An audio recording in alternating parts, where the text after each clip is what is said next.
bisa sih dinaikin Kamu pangkat? pasti ngomongin aku Ini kan? juga Padahal gara-gara ngertiin kamu aku aku kayak gini. Juga gara-gara Tadi kamu hajar ya? Aku emang kayak gitu. Terus gitu. kenapa? Terus kenapa? Dasar gak punya otak. Habit itu apa sih?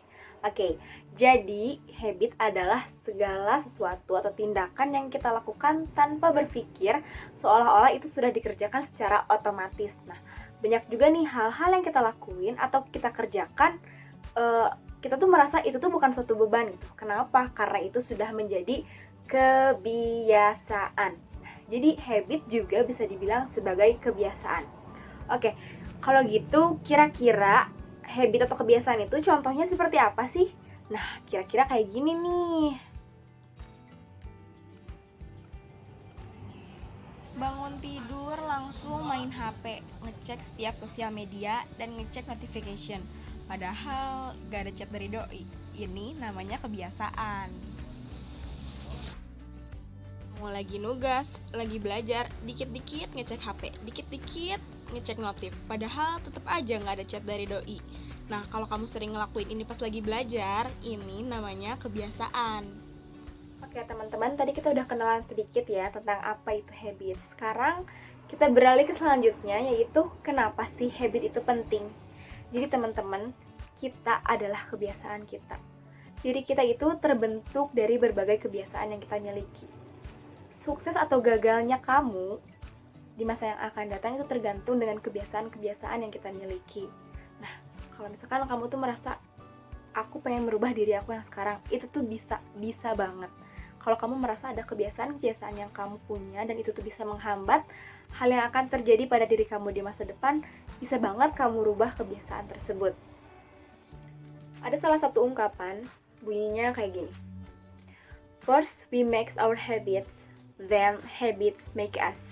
Nah, itu tuh bisa dijadiin acuan nih teman-teman untuk kesadaran diri kita. Seberapa penting sih habits itu di hidup kamu? Karena balik lagi, kebiasaan-kebiasaan yang kita punya akan menentukan kesuksesan kamu di masa yang akan datang. Nah, sekarang saatnya kita kenalan nih sama macam-macam habits itu ada apa aja. Nah, untuk habits yang akan aku kenalin ke teman-teman sekarang, ini referensinya dari salah satu buku karya dari Sean Covey, judulnya The 7 Habits Highly Effective People. Nah, jadi kita harus kayak gimana? Habits apa yang harus kita miliki? Nah, habits yang kayak gini nih. Pertama, yaitu jadilah proaktif. Yang kedua, selalu punya tujuan akhir. Yang ketiga, selalu mendahulukan hal-hal yang utama.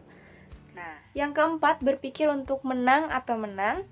Yang kelima, ada berusaha untuk memahami terlebih dahulu, baru dipahami. Yang keenam yaitu kebiasaan untuk mewujudkan sinergi. Dan yang terakhir atau yang ketujuh yaitu kebiasaan mengasah gergaji. Nah, tadi kita udah kenalan sedikit nih sama macam-macam habits yang sebaiknya kita miliki. Sekarang kita kenalan lebih dekat dulu sama habits proaktif. Jangan di skip, pokoknya tonton sampai beres ya. Nah, sikap reaktif itu jika diibaratkan, mereka seperti sekaleng soda. Karena ketika kehidupan mengocoknya sedikit saja, maka mereka akan merasa tertekan dan akan cenderung menumpuk dan wow, mereka akan segera meledak. Mereka akan mengeluarkan emosi yang dia rasakan pada orang lain. Berbeda halnya dengan sikap proaktif. Nah, orang-orang dengan sikap proaktif ini, mereka akan cenderung untuk berpikir terlebih dahulu sebelum memberikan reaksi. Karena orang-orang proaktif ini, mereka sadar bahwa mereka tidak bisa mengendalikan segala hal yang terjadi di dalam hidup mereka. Tetapi mereka bisa untuk mengendalikan reaksi apa yang akan mereka berikan kepada orang lain atau kepada hal yang mengganggu di dalam hidup mereka. Perbedaan sikap reaktif dan proaktif. Woi, basah nih, tanggung jawab dong. Oh iya, gak apa-apa kok.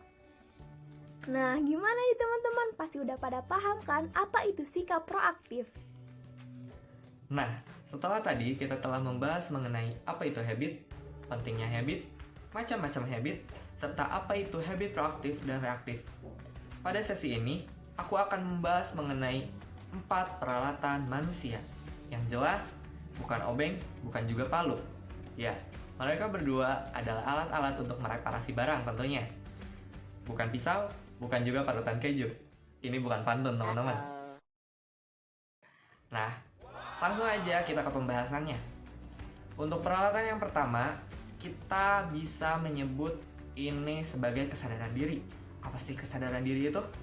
Kesadaran diri merupakan proses atau bisa dibilang hal-hal yang menyangkut evaluasi serta penilaian terhadap perilaku kalian.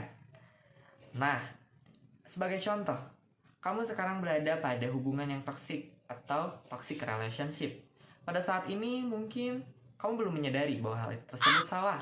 Tapi suatu hari nanti kamu bakal menyadari bahwa hal itu salah dan kamu memutuskan untuk mengakhiri hubungan yang toksik tersebut. Nah, berarti kamu sudah melakukan kesadaran diri. Apa sih peralatan yang kedua?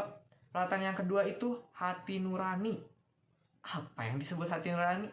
Hati nurani adalah bisikan batin yang memberitahu kita tentang apa itu yang salah dan apa itu yang benar. Sebagai contoh, teman kamu bercerita atau curhat mengenai hal-hal yang dianggap masalah bagi dirinya. Entah itu masalah percintaan, masalah keluarga, mungkin masalah ekonomi.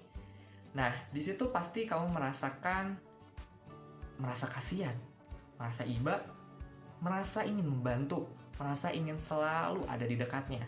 Nah, itu yang dinamakan hati nurani. Hati nurani kalian berarti sudah bergerak. Peralatan yang ketiga adalah daya imajinasi.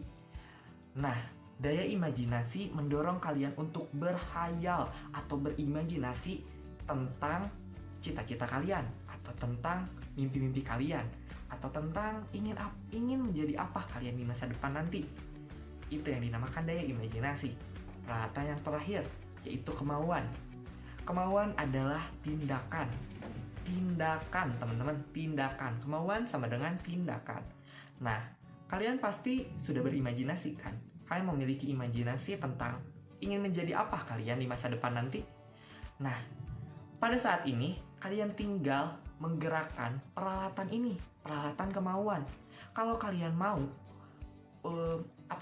Kalau kalian mau cita-cita kalian terwujud, hayalan kalian menjadi nyata, ya kalian harus mempunyai kemauan untuk mewujudkan hayalan kalian menjadi nyata.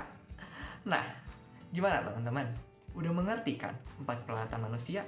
Aku harap sih kalian bisa menerapkan 4 peralatan manusia ini. Supaya apa? Supaya kalian menjadi manusia-manusia atau orang-orang yang proaktif. Oke teman-teman, sekarang kita masuk ke sesi Q&A. Aku udah punya pertanyaan nih. Yang pertama dari Keisha. Memilih untuk bahagia itu salah satu tanggung jawab diri sendiri atau bukan sih Kak? Jawabannya, tentu saja.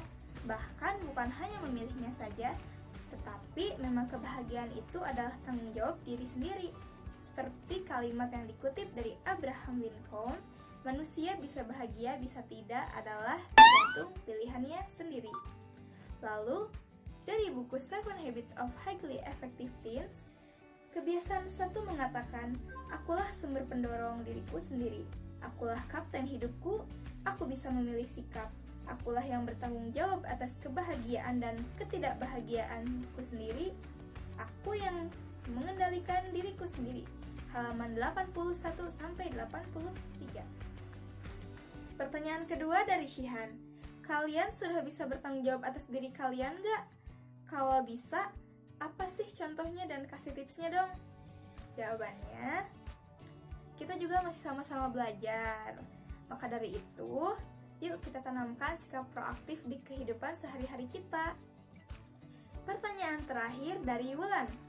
Bagaimana caranya kita menyikapi orang yang sedang dalam amarah?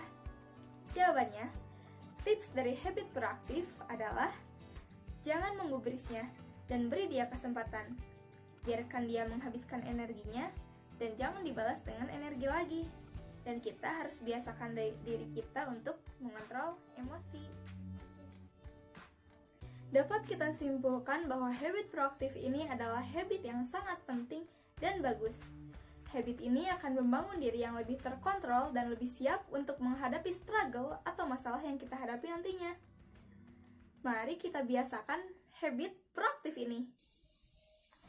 Remember when Alan Maxwell said, apakah saya gagal atau sukses bukanlah hasil perbuatan orang lain. Sayalah yang menjadi pendorong diri saya sendiri. Anyways,